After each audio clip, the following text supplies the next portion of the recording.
What's up, boys and girls? It's your boy TeKRaJ, and we're back for another player review. Now this time we're looking at a player that I've been looking at since he was announced, and it's 96 overall draft champions, Jamaal Charles. Now if you're not following me on Twitter, Facebook, or especially Twitch, man, make sure you do. The link to those sites are in the description below. Good things happening on the stream. Anyway, 96 overall Jamaal Charles. You guys have probably seen me mention him on a lot of the running back reviews. I've compared him to those running backs. Here he is, 98 speed, 98 acceleration, 99 juke move, 99 agility, 95 ball carrier vision with 99 elusiveness and 93 carry. As you can see, these are some pretty crazy stats. All right, these are some pretty crazy stats. And so that's why on the surface comparison between a lot of the running backs, he would definitely outperform them on paper. Now he also has 92 catch. The problem is, from a pass blocking standpoint, he only has 51 pass blocking. But that 99 elusiveness is pretty crazy when you start looking at it. Of course, the thing with most Jamaal Charles cards is that they're gonna be good in the passing game. But from what I'm hearing is that, I guess in real life, and if you look at, by the way, 89 route running there, and if you look at most of his cards that are released in game, what people claim is that he's always going to be fumbling, and that's an issue that he's going to have. Now this card does have 93 carry. If I'm going to compare him to Flashback Shady beats him in carry, but not a lot in other things. If we compare him to Marshawn Lynch, of course he's going to beat Marshawn Lynch in a lot of stats. Of course, if I compare him to a Chris Johnson's going to then come out on top. But as you can see, the Jamaal Charles holds his own in a lot of them. And then against Bo Jackson, the difference isn't too big. Now I could continue comparing him, but I want to see how he's doing on paper, because as we've seen with some of the running backs that we've reviewed this week, they have some nice stats from a speed standpoint, and that's what the surface comparison usually shows. But whenever you put him out onto the field, it's not the same thing.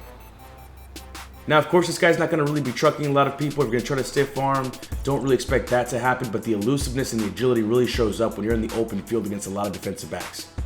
Now, the other thing, of course, guys, if you're maneuvering through the pocket, he feels very fluid. It's very easy to cut around corners and do whatever you have to do with him.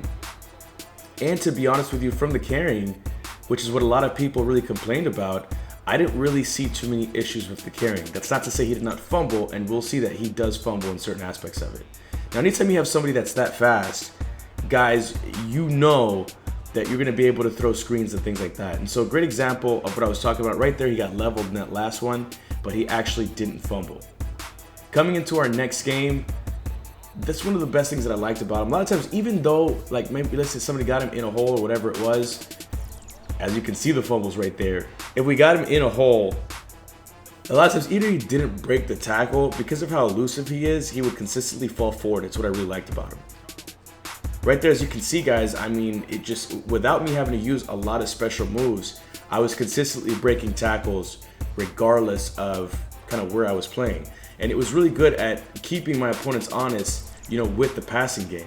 Because not only did they have to really worry about the run, but any one of the routes, like on 4 verticals or anything like that, where you're throwing it to him and you need a running back with good route running, or a route like this one, anytime anybody was one-on-one, even if it was a Shaq Thompson or whatever linebacker it was, they're not keeping up with Jamaal Charles, so he's really, really good in the passing game, even if you're not doing a screen like you saw here.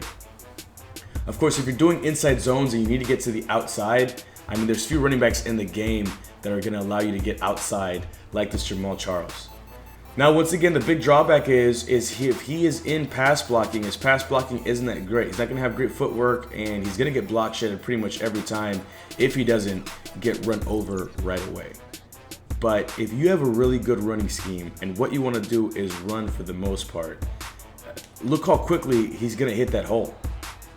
I mean, it was breathtaking. Whether or not I was using the turbo, because of his acceleration, I mean, he would get to max speed very, very quickly. And if he turns that corner on you, man, it's very rare that somebody's going to get an angle on you and you're going to be able to do anything about it. Like we said earlier, if he's one-on-one with a linebacker and a linebacker has him in man coverage, it's definitely going to be a GG. He's going to definitely blow by them. Of course, on toss plays, I don't even think I have to mention it, guys. I don't even think I have to mention it. He's going to get out there right away. I mean, it was 10 yards before he got first contact on anybody, and it wasn't just because of the blocking. And then right here, as you can see, once he gets that open field, guys, he's gone. It doesn't matter who it's against. He's gone right away. Now, when we talk about is he worth it, as you can see right there, he jukes, but he gets destroyed. He still holds on to it. Is he worth it, guys? This card, we got him for about 735,000 coins. Let me repeat that. We got him for about 735,000 coins. The problem is, with running backs like Bo Jackson now being in the mid to high 800s, and you having several running backs out there that used to be over the millions, but now they're pretty much around that price range. You know, let's say like a Barry Sanders or somebody like that. You have to ask yourself, is he worth it? Especially for somebody who doesn't really have good trucking or strength or stiff arm. I would say he's definitely a difference maker. It's hard for me to answer that, but I would probably rather have Bo Jackson, especially if Bo Jackson is that close to him in stats. And I believe Bo Jackson also has better pass blocking. He also has ridiculous truck, and he's a better all-around back. So if you have the coins, I would rather go for that Bo. But nonetheless, he is a good pickup. Anyway, go ahead and like if you like the player review, subscribe if you're new, but most important, take care of yourself. Peace. But then, once again, guys, under pressure, rolling to my right, off my back foot, throwing deep, with the guy draped all over my receiver, I really had trouble finding things that were wrong with this card.